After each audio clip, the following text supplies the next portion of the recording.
Domicile certificate, Valmiki समाज के लोग, वेस्ट पाकिस्तान रेफ्यूजी, गोरखा समाज के लोग और वो सभी भारतीय नागरिक जो आज़ादी के बाद 1947 में जब भारत आज़ाद हुआ उसके बाद से लेकर जो जम्मू कश्मीर में आए या जिनको जम्मू कश्मीर में मजबूरी में लाया गया, और वादा उनसे तब ये किया गया कि आप अगर यहाँ पर आएंगे तो आपका ख्याल रखा जाएगा और आपको वो तमाम हक मिलेंगे जो जम्मू कश्मीर में रहने वाले परमानेंट रेजिडेंट्स को मिलता है, यानी यहाँ के बाशिंदगान जम्मू कश्मीर, यानी यहाँ के रहने वाले नागरिक। मैं वाल्मीकि समाज के लोगों की बात कर रहा हूँ। 1957 में उनको इसलिए लाया गया था क्योंकि यहाँ पर सफाई कर्मचारियों ने हड़ताल कर दी थी। पंजाब से उनको सिर्फ इसलिए यहाँ पर लाया गया ताकि उन सफाई कर्मचारियों की उस हड़ताल को तोड़ा जाए। चूँकि वो हड़ताल से वापस आ नहीं रहे थे इसलिए सरकार को लगा बाहर से लोग ले आएंगे, वो सफाई कर्मचारियों को जब रिप्लेस करेंगे मजबूर होकर वो हड़ताल तोड़ देंगे। वेस्ट पाकिस्तान रेफ्यूजी, वो पंजाब जा रहे थे, उन्हें रोका गया, उन्हें ये कहा गया कि आप जम्मू कश्मीर में ही रुकिए, आपकी तमाम ज़रूरतों का जम्मू कश्मीर की हुकूमत ख्याल रखेगी। लेकिन 5 अगस्त 2019 तक इन तीनों समाजों के और अन्य कई लोग इस इंतज़ार में थे कि कब वो दिन आएगा जब जम्मू कश्मीर में उन्हें वो तमाम हुकूक हासिल होंगे, वो तमाम हक मिलेंगे जो बाकी जम्मू कश्मीर में रहने वाले नागरिकों को मिलते हैं।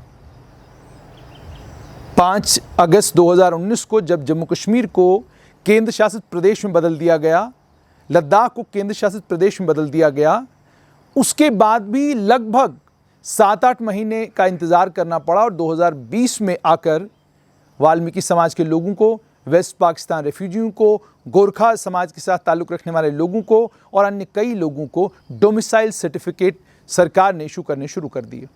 बवाल मच गया ट्विटर और फेसबुक के ऊपर, एक जंग छिड़ गई और कुछ एक लोगों ने खबर भी चला दी कि 10 लाख से ज़्यादा लोग जो हैं वो जम्मू कश्मीर की आबादी में ऐड किए जाएंगे।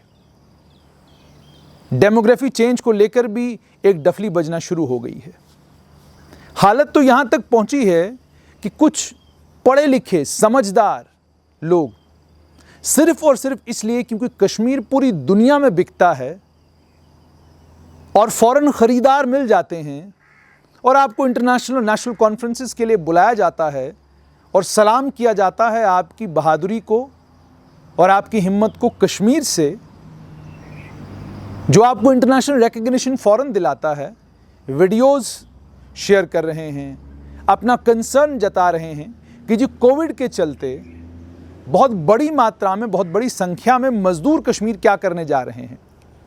मुझे अच्छे से याद है, बहुत सारे कश्मीर के अखबार खुद ये खबर लिखा करते थे कि 3-4 लाख के करीब मज़दूर हैं जो जम्मू कश्मीर घाटी में रहते हैं, क्योंकि कश्मीर घाटी में जितना भी कंस्ट्रक्शन का काम है उस कंस्ट्रक्शन के काम में 80 से 90% लोग जो हैं वो भारत के विभिन्न भागों से आते हैं और वहाँ पर कंस्ट्रक्शन का काम करते हैं।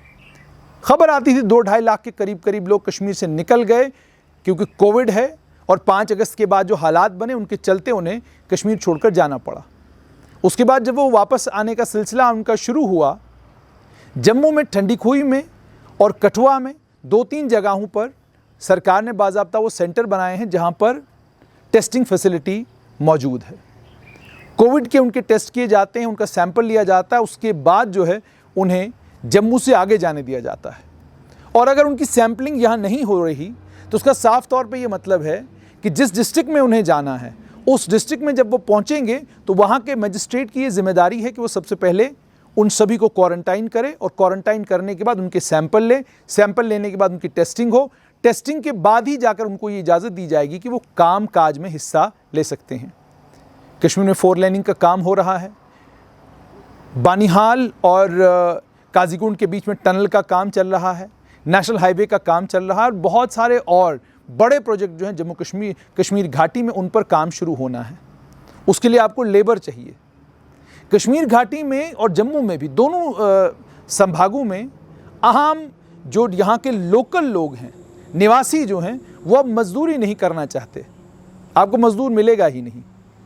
भारत के विभिन्न भागों से आने वाले ये लोग जो हैं मेरा और आपका मकान बनाते हैं, मेरी और आपकी दुकान बनाते हैं, ब्रिज का काम ये लोग कर रहे हैं, सड़क का काम ये लोग कर रहे हैं, हर काम ये लोग कर रहे हैं। यानी जम्मू कश्मीर में इंफ्रास्ट्रक्चर को खड़ा करने का काम पूरे भारत भर से आए हुए ये तमाम लोग कर रहे हैं, जिन्हें हम नॉन लोकल लेबरर्स कहते हैं, बाहरी लोग। आज भी इस लफ्ज़ का इस्तेमाल किया जाता है और बड़ी खूबसूरती के साथ किया जाता है, क्योंकि ये लफ्ज़ जो है दो काम करता है।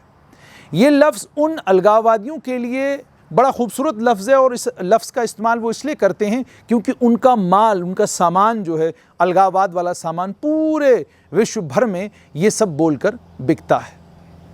मैं जम्मू कश्मीर से हरियाणा जाता हूँ। गुड़गांव में एक बहुत बड़ी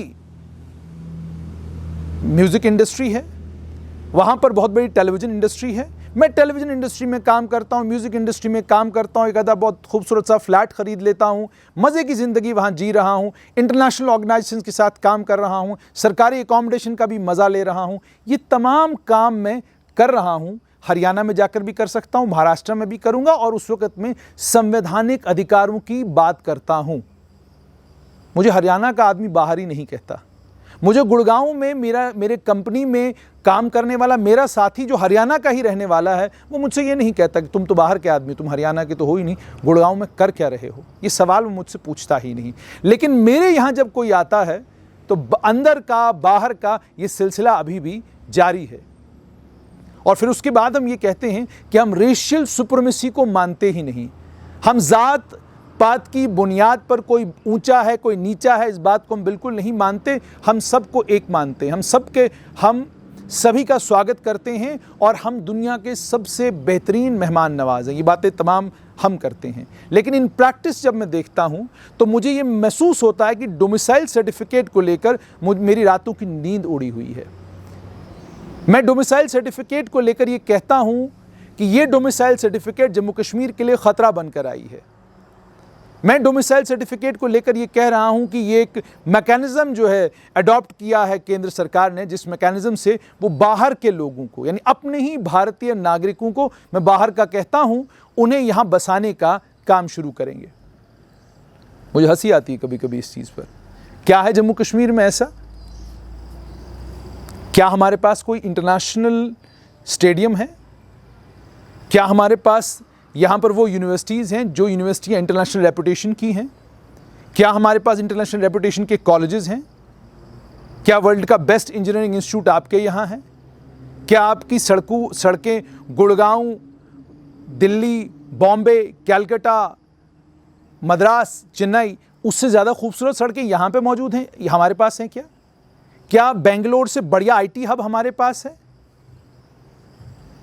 क्या गुड़गांव से बड़ा इंडस्ट्रियल हब हमारे पास है? क्या पंजाब से ज़्यादा बड़ी खेतियां हमारे पास हैं?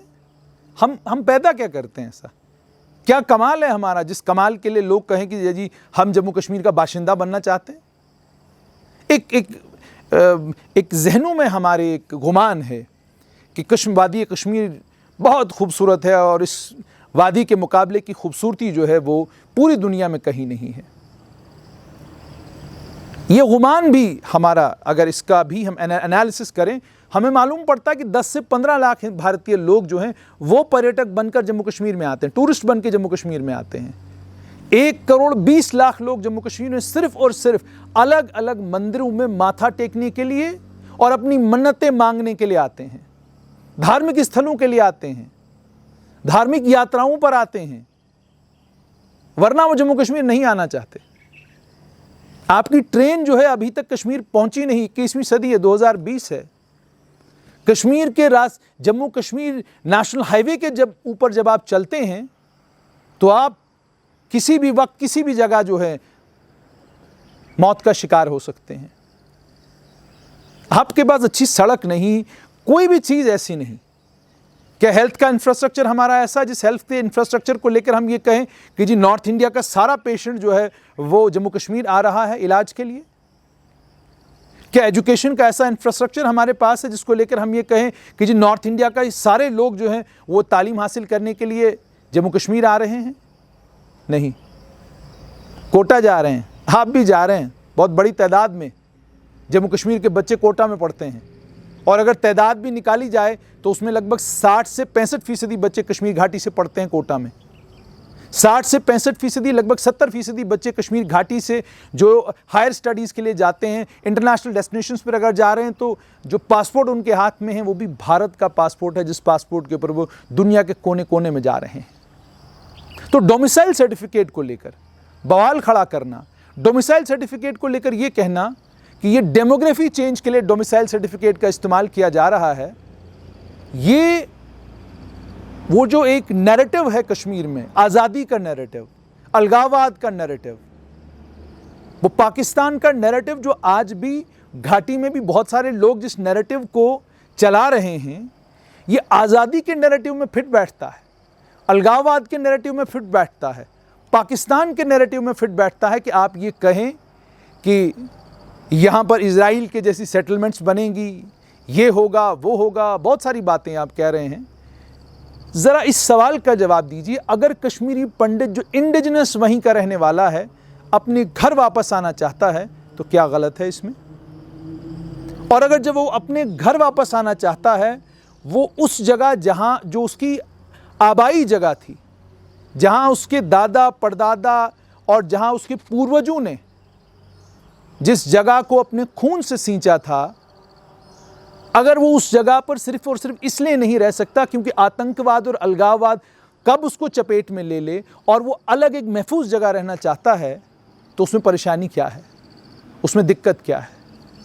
इन सभी सवालों पर हमको विचार करना होगा।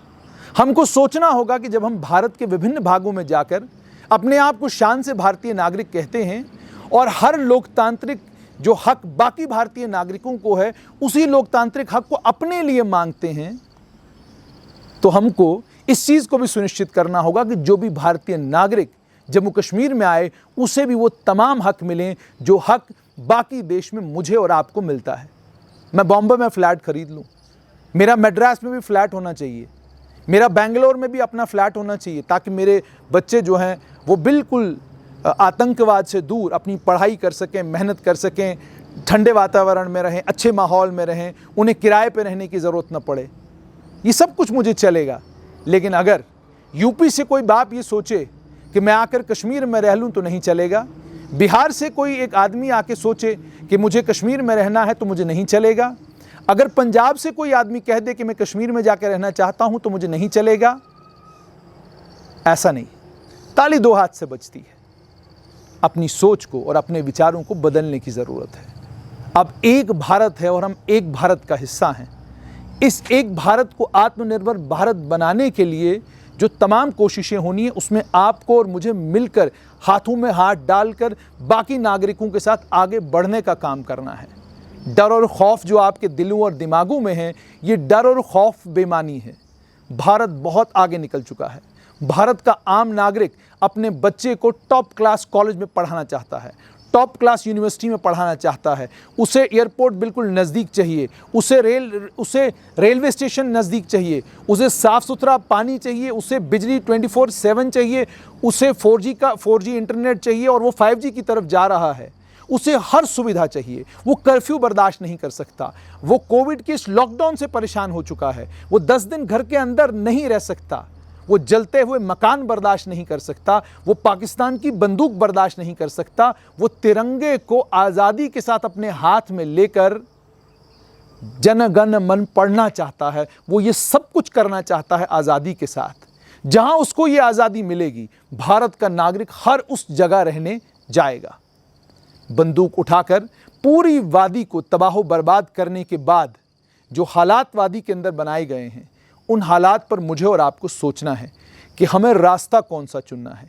क्या हम भारतीय नागरिक बनकर भारत की इस ग्रोथ स्टोरी का हिस्सा बनना चाहते हैं, या हम पाकिस्तान के एजेंटों के हाथों में जैसे सालों से खेलते रहे हैं आगे भी खेलते रहना चाहते हैं। फैसला मुझे और आपको करना है, और जितनी जल्द हम ये फैसला करेंगे उतना हमारे इस केंद्र शासित प्रदेश के लिए अच्छा होगा।